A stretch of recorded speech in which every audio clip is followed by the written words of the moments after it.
Every time disaster strikes, a familiar story unfolds. Fires blaze, protests erupt, floods devastate, and amid the chaos, another headline emerges: looting. We've all seen the footage: smoke-filled streets, shattered windows, and crowds rushing out with stolen goods. It's chaotic, shocking, and strangely predictable. But here's the question nobody seems to ask: why does looting always happen in moments like these? Some call it greed, others say it's desperation. But could it be something far more unsettling? Could looting be a symptom of a system that's breaking down right before our eyes?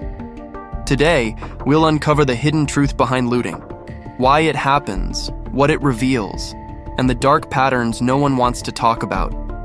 From the devastating 2025 LA wildfires to the explosive 2020 Black Lives Matter protests, to moments in history where chaos has revealed society's ugliest cracks, we're peeling back the layers.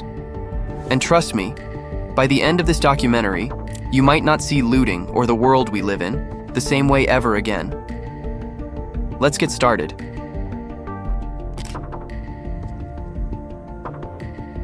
At first glance, looting seems simple. It's theft during a time of crisis. But this surface-level definition hides something much more complicated. Look closer, and you'll see that looting isn't just about taking things. It's a reaction, a response to systems and circumstances that have completely broken down.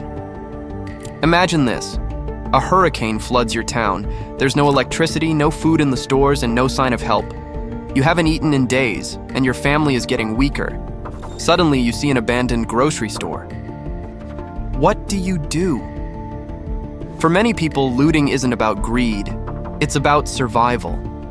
But not all looting comes from desperation. In some cases, looting is a way to rebel against authority. People who feel ignored or oppressed by the system see chaos as a chance to push back. And then, of course, there's opportunism. Some people loot because they can. When the usual rules of society vanish, they see an opening to grab what they want. Here's what's fascinating. Looting isn't random. It tends to happen in predictable patterns, often exposing the cracks in our systems. And as we'll see in the next section, the devastating LA wildfires of 2025 reveal just how deep those cracks really are.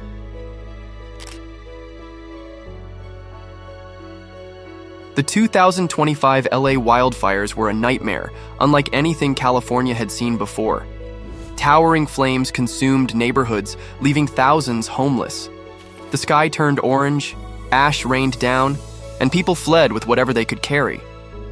But while firefighters battled the inferno, another crisis was quietly unfolding. As families evacuated, looters moved in.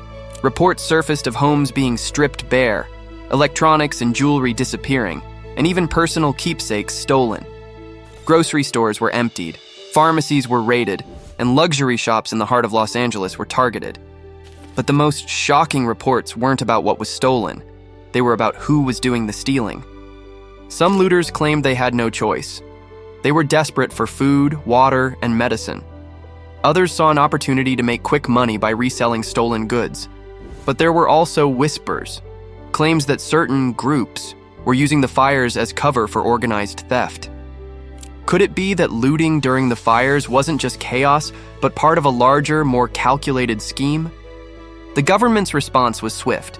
The National Guard patrolled neighborhoods and curfews were imposed. But for many residents, the damage was already done. The fires may have destroyed their homes, but the looting destroyed their sense of safety. And the question remains, was this just opportunism? Or does it reveal something much darker about how we react in times of crisis? As we'll see next, the 2025 wildfires weren't the first time looting took center stage. The Black Lives Matter protests of 2020 showed the world that looting isn't just about survival, it's about something far deeper. The summer of 2020 was unforgettable. Sparked by the tragic death of George Floyd, the Black Lives Matter movement swept across the globe, demanding justice and equality. Millions marched peacefully, their voices united in a call for change. But as the protests grew, so did the headlines about looting. Stores were broken into, shelves emptied, and stolen goods carried away in broad daylight. Critics pointed to these scenes as proof that the protests had devolved into chaos. But was the looting really just random opportunism? Or was it a response to something far more systemic? Many looters targeted symbols of wealth and power: luxury stores, corporate chains, and high-end retailers. These weren't just thefts, they were statements. For some, looting was a way to strike back at a system they believed had exploited and excluded them for generations. But not everyone agreed. Others saw it as a distraction from the movement's message, a way for opponents to discredit the protests. Here's where it gets even more complicated. Some reports suggested that outsiders, people with no ties to the movement, were infiltrating the protests to loot for their own gain. If that's true, it means the looting wasn't just a reaction to injustice. It was something else entirely, something more calculated. And this raises a haunting question. Was the looting during the BLM protests a symptom of systemic failure, or part of a larger plan to exploit the chaos?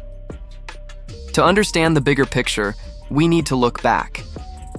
Looting during crises has happened throughout history, and the patterns it reveals might shock you.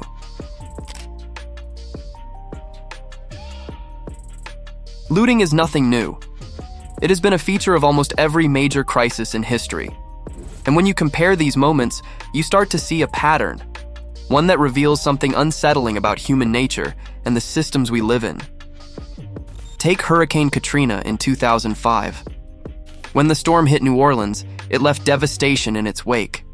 But as floodwaters rose, so did tensions. People waded through chest-high water to take food, clothes, and supplies from abandoned stores. Some were labeled looters, while others were seen as survivors. The distinction often came down to one thing: race. Then there's the Arab Spring. During the uprisings that swept through the Middle East, looting broke out in cities across the region. As governments collapsed, people targeted not just stores but museums, taking priceless artifacts. These weren't random acts. They were responses to power vacuums and collapsing systems. Here's the common thread. Looting often happens when people lose faith in the system. When governments fail, when resources disappear, or when inequality becomes too obvious to ignore, people take matters into their own hands. But does that mean looting is inevitable? Or could it be prevented by addressing the deeper issues that fuel it? What really drives looting? The answer is more complex than most people realize. Some loot out of necessity. When disaster strikes and resources become scarce, stealing food, water, or medicine might be the only way to survive. But necessity doesn't explain everything.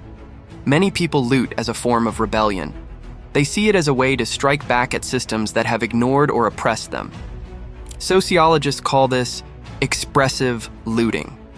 It's not just about what's taken, it's about the message it sends. And then there's opportunism.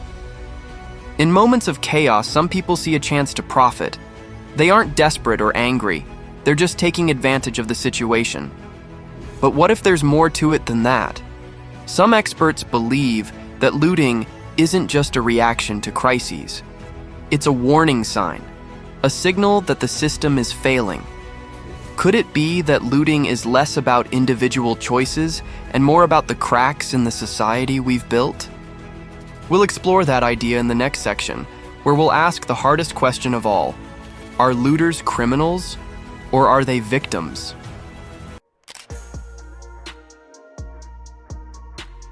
When you think of looters, what image comes to mind? For many, it's the footage they've seen on the news: chaotic crowds, broken windows, and stolen goods. But is that image telling the full story? Studies show that extreme stress and fear can make people act in ways they never would under normal circumstances. Add the influence of a crowd, and you get mob mentality. In moments like these, even ordinary people can get swept up in the chaos. But there's another side to this story. Many looters come from communities that are already struggling. They're often the ones hit hardest by inequality, poverty, and systemic failure. When a crisis strikes, they have the least resources to fall back on. Does that make looting excusable? Not necessarily. but it does make it more understandable. So, are looters villains, or are they victims of the systems that created these conditions? The answer isn't simple, but it's a question we need to ask. And as we'll see in the next section, the way the media portrays looting often hides the most important parts of the story. When looting happens, the media is quick to respond. Shocking images of smashed windows and stolen goods dominate the headlines, but these stories often leave out crucial context, like why people are looting in the first place. The media loves a simple story. Looters are criminals, and chaos needs to be controlled.